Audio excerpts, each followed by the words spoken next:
మీ business ఏదైనా మీ ఊర్లో promotion చేయాలంటే అది సుమన్ టీవీతోనే సాధ్యం. ఇప్పుడే సంప్రదించండి.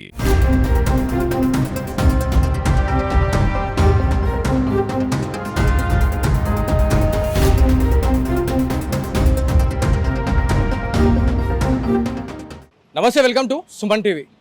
నిజామాబాద్ జిల్లాలో వ్యభిచారం రాజ్యం వెళ్తూ ఉంది. నిజామాబాద్ జిల్లాకి సంబంధించి ప్రధాన కూడళ్ల దగ్గర ఏదైతే లాడ్జ్లు ఉంటాయో ఆ లాడ్జ్లలో ఈ అసాంఘిక కార్యకలాపాలకు చోటుగా నిలుస్తున్న పరిస్థితి ఉంది. దీనికి సంబంధించి ఏదైతే ఇక్కడికి వచ్చే కస్టమర్స్ ఎవరైతే ఉన్నారో అంటే వాళ్ళ దగ్గర నుంచి 3,000 నుంచి 6,000 రూపాయలు దండుకున్నట్టు తెలుస్తూ ఉంది. ఏదైతే అంతర్రాష్ట్రాల నుంచి మహిళలను తీసుకొచ్చి ఇక్కడ ఈ సెక్స్ రాకెట్లోకి దించుతున్న పరిస్థితి ఉందని చెప్పేసి స్థానికులు చెప్తా ఉన్నారు. ఏదైతే ఇప్పటికే నిజామాబాద్ జిల్లాలో గత 15 రోజుల నుంచి కూడా దాదాపు పోలీస్ అధికారులు 3 సెక్స్ రాకెట్స్కి సంబంధించిన ఏరియాలు ఏవైతే ఉన్నాయో వాటిపైన నిఘా పెట్టడం జరిగింది. అదే ప్రయత్నంలో భాగంగా వాళ్ళను అరెస్ట్ కూడా చేయడం జరిగింది. సో నిజామాబాద్ జిల్లాలో ఇలాంటి ఇన్సిడెంట్లకు సంబంధించి తరచుగా జరుగుతూ ఉన్న పరిస్థితుల్లో భాగంగా ప్రజలు చాలా ఇబ్బంది పడుతున్న పరిస్థితి ఉంది. అంటే ఇంత కమ్యూనిటీలో ఉండే కూడా ఇలాంటి అసాంఘిక కార్యకలాపాలకు పాల్పడుతున్న వారిపైన కఠిన చర్యలు తీసుకోవాలంటూ నిజామాబాద్ జిల్లాకి సంబంధించిన ప్రజలైతే కోరుతూ ఉన్నారు.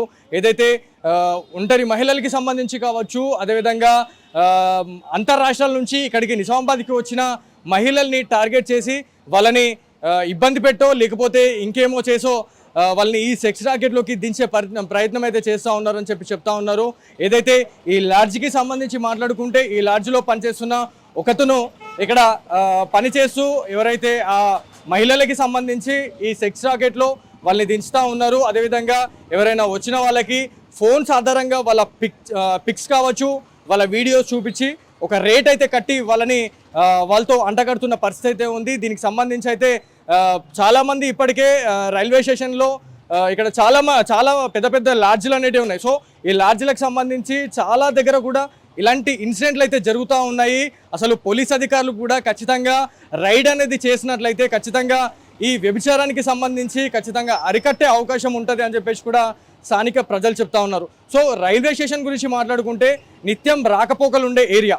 సో మహారాష్ట్ర నుంచి కావచ్చు, ఇతర రాష్ట్రాల నుంచి కూడా ఇక్కడికి మహిళలు పెద్ద మొత్తంలో వస్తున్నారు.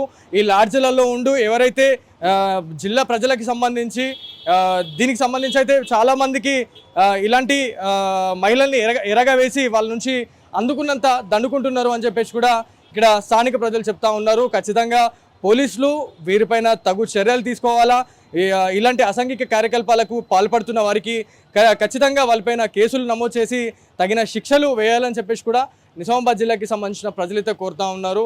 ఏదేమైనప్పటికీ ఎలాంటి ఇన్ఫర్మేషన్ ఉన్నా కూడా అంటే మీ చుట్టుపక్కల ఇలాంటి అసాంఘిక కార్యకలాపాలకు పాల్పడినట్లయితే ఖచ్చితంగా పోలీస్ అధికారులు కూడా చెప్పడం జరుగుతూ ఉంది. ఖచ్చితంగా మీకు ఎలాంటి ఇన్ఫర్మేషన్ వచ్చినా, ఎలాంటి కదలిక కనిపించినా కూడా ఖచ్చితంగా మా పోలీస్ అధికారులకు సమాచారం ఇవ్వండి. ఖచ్చితంగా మేము అక్కడికి వచ్చి రైడ్ చేసి వాళ్ళని అరెస్ట్ చేస్తామని చెప్పేసి కూడా పోలీస్ అధికారులు అయితే చెప్పడం జరుగుతూ ఉంది.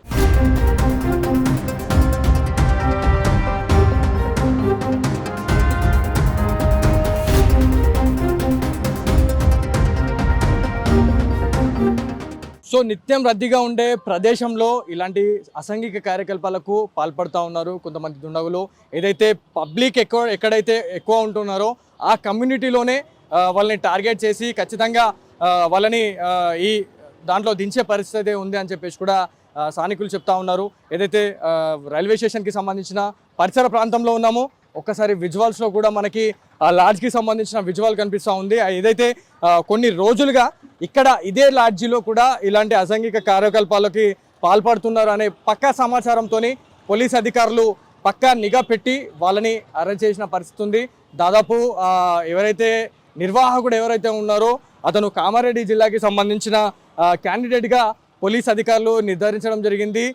ఒంటరి మహిళల్ని అదేవిధంగా ఇతర రాష్ట్రాల నుంచి వచ్చిన మహిళల్ని టార్గెట్ చేస్తూ ఉన్నాడు ఈ దుండగుడు.